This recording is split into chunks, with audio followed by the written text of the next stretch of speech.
Hello বন্ধুরা, তোমরা সবাই কেমন আছো? আশা করি ভালো আছো আর আমিও খুব ভালো আছি। তো চলো বন্ধুরা, পুরো ভিডিও দেখতে থাকো।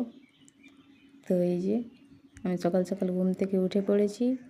এবারে আমি আমার বিছানাটা তুলে নেব। আমি ঘুম থেকে উঠে সবার প্রথমে আগে বিছানাটা তুলে নিই, তারপর বাড়ির অন্য সব কাজ করি। তো দেখতে থাকো বন্ধুরা, আমি আমার বিছানাটা তুলে নিচ্ছি। বিছানাটা না তুললে আমি যেন অন্য কোনো কাজ করতেই পারি না। তো আগে বিছানাটা তুলে নেব, তারপর অন্য কোনো কাজ করব। তো বন্ধুরা, বিছানা তোলা হয়ে গেলে আমি এখন চলে যাব কলগড়ায়।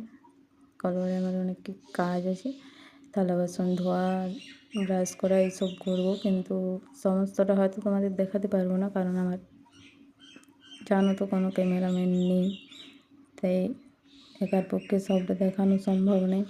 তো যতটা পারবো তোমাদের দেখাবো। তো বন্ধুরা দেখতে থাকো।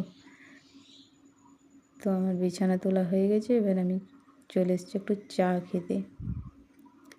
চা খাওয়ার পর চলে এলাম আমি ঝাড় দিতে। তো দেখো যে ঘরে অনেক নোংরা, দুটো বাচ্চা আছে যারা সব সময় নোংরা করে বেরোন। তো দেখতে থাকো। এই যে পুরো চারদিক ঝাড় দিয়ে নেব।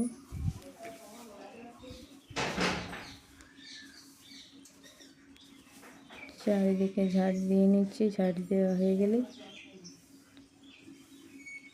একটু ছেলেকে খাওয়াবো, কারণ আজকে আমি একটু যাব ছেলেকে নিয়ে ডাক্তার দেখাতে, কারণ ওর শরীরটা খুব খারাপ।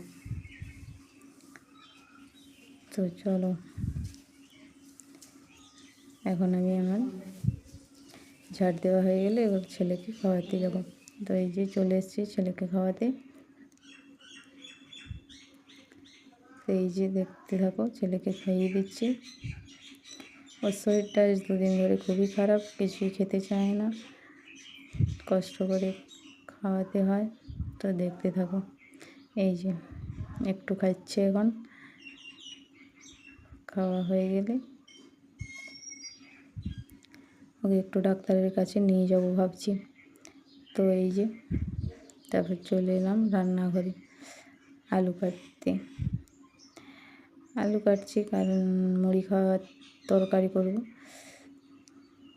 তোমাদের তো বলেছি আমরা সকালের খাবারে মুড়ি খাই, তো তার জন্য একটু আলু কেটে নিচ্ছি। তো এই যে আমার আলু কাটা হয়ে গেছে, এবার আমি তরকারি বসিয়ে দিয়েছি। তো এই যে আমার তরকারি, এখন এটা একটু ঢেকে দেব, একটু সিদ্ধ হয়ে যাক।